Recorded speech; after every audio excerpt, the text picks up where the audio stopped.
అందరికీ నమస్కారం అండి. ఈరోజు మన వీడియోలో చైత్రమాసంలో పౌర్ణమి రోజున వచ్చే హనుమాన్ జయంతి, అలాగే వైశాఖ మాసంలో దశమి రోజు వచ్చే హనుమాన్ జయంతి రోజున హనుమాన్కి పూజ ఏ విధంగా చేసుకోవాలి అన్నది ఆల్రెడీ వీడియో అప్లోడ్ చేశాను. తెలియని వాళ్ళుంటే డిస్క్రిప్షన్లో లింక్ అనేది ఇస్తాను, తెలుసుకోవచ్చు. మరి ఈ పూజకు కావలసిన పూజా సామాగ్రిని మనం ఒకరోజు ముందే తెచ్చి పెట్టుకోవాలి కాబట్టి స్పెషల్గా వీడియో అనేది చేసి పూజా సామాగ్రి ఏమేం అవసరమవుతుంది అన్న దాని గురించి ఈ వీడియోలో అయితే మనం తెలుసుకుందాము. దీపపు కుందులైతే తప్పనిసరిగా 2 పెట్టుకోవాలి. అలాగే స్వామివారి పూజకి మంగళహారతిని కూడా ఏర్పాటు చేసుకోవాలి. మంగళహారతి ఇస్తూ పాట పాడితే హనుమాన్కి చాలా ఇష్టం. అలాగే ధూపాన్ని వేయడానికి ధూపం వేసేది, అలాగే నువ్వుల నూనె కానీ నెయ్యి కానీ కొబ్బరి నూనె కానీ అగరబత్తులు, అగ్గిపెట్ట, వత్తులు, అలాగే స్వామివారిని అలంకరించుకోవడానికి పూలమాలలు, తమలపాకులు, తాంబూలాన్ని సమర్పించడానికి అలాగే వాయినం ఇవ్వడానికి తమలపాకులనైతే వాడతాము.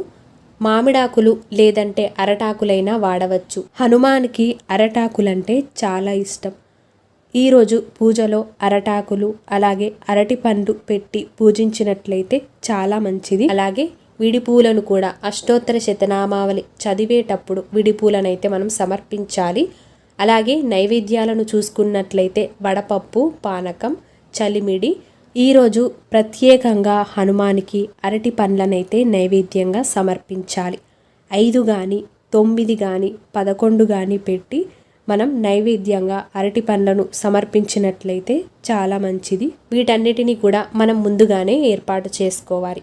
మరి నైవేద్యాలను ఎలా తయారు చేసుకోవాలి అన్నది ఆల్రెడీ వీడియో అనేది సపరేట్గా చేశాను, లింక్ డిస్క్రిప్షన్లో ఇస్తాను. తెలియని వాళ్ళు ఉంటే తెలుసుకోవచ్చు. అలాగే స్వామివారికి సమర్పించడానికి యజ్ఞోపవీతం అంటే వస్త్రాన్ని కూడా మనం ఏర్పాటు చేసుకోవాలి. చిన్న కలశపు చెంబును కూడా మనం ఏర్పాటు చేసుకోవాలి. ఆ తర్వాత ఆచమనీయం చేసుకోవడానికి ఒక చిన్న గ్లాసుని కూడా ఏర్పాటు చేసుకోవాలి. కర్పూర హారతితో హారతిని సమర్పించడానికి హారతి ఇచ్చేది, అలాగే గంటను కూడా ఏర్పాటు చేసుకోవాలి.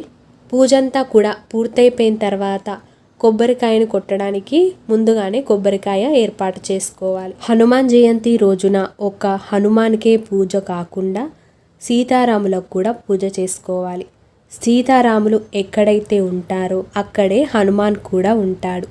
అందువల్ల హనుమాన్ జయంతి రోజున తప్పకుండా సీతారాములకు పూజ చేసి ఆ తరువాతే మనం హనుమంతునికైతే పూజ చేసుకోవాలి. సీతారాముల ఫోటో ఇంట్లో లేనట్లయితే వెంకటేశ్వర స్వామి, లక్ష్మీదేవి ఫోటోని కూడా పెట్టుకొని చేసుకోవచ్చు. అలాగే స్వామివారి ఫోటోని ముందుగా అయితే ఏర్పాటు చేసుకోవాలి. చక్కగా ఫోటోని అంతా కూడా తుడుచుకొని గంధం, కుంకుమ బొట్లతో అలంకరించుకోవాలి.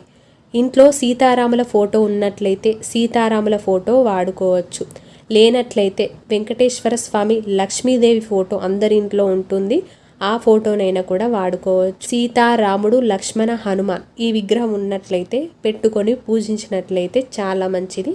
హనుమాన్ ఫోటో ఉన్నట్లయితే హనుమాన్ ఫోటో అయినా విగ్రహమైనా ఏదున్నా కూడా పెట్టుకొని పూజ చేసుకోవచ్చు. హనుమాన్ ఫోటోని కూడా చక్కగా తుడుచుకొని సింధూరం, కుంకుమ బొట్లతో అలంకరించుకోవాలి. అలాగే ఈరోజు ప్రత్యేకంగా సింధూరం అయితే తెచ్చుకోవాలి. సింధూరంతో ఈరోజు పూజించినట్లయితే చాలా మంచిది. అలాగే హనుమానికి చాలా ఇష్టమైన తమలపాకుల మాలనైతే తయారు చేసుకోవాలి. ఈ తమలపాకుల మాల ఎలా తయారు చేయాలి అన్నది ఆల్రెడీ వీడియో అనేది అప్లోడ్ చేశాను, డిస్క్రిప్షన్లో లింక్ ఇస్తాను.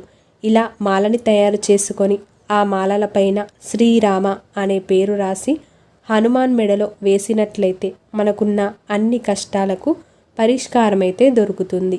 ఇలా మనము ముందుగానే పూజా సామాగ్రినంతా కూడా ఏర్పాటు చేసుకొని పూజలో కూర్చున్నట్లయితే మళ్ళీ లేవడానికి ఉండకుండా ఒకే దగ్గర పూజలో అయితే పూజ చేసుకుంటే చాలా మంచిది.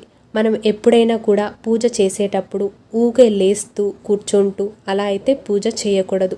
ఒక్కసారి పూజ స్టార్ట్ చేస్తే అయిపోయేంత వరకు కూడా అక్కడి నుండి కదలకూడదు. ఈ వీడియో మీకు నచ్చినట్లయితే తప్పకుండా మీ యొక్క లైక్తో నాకు సపోర్ట్ని తెలియజేసి మరిన్ని వీడియోస్ కోసం మన ఛానల్ని సబ్స్క్రైబ్ చేసుకొని పక్కన ఉన్న బెల్ ఐకాన్ని కూడా క్లిక్ చేయండి. ధన్యవాదములు.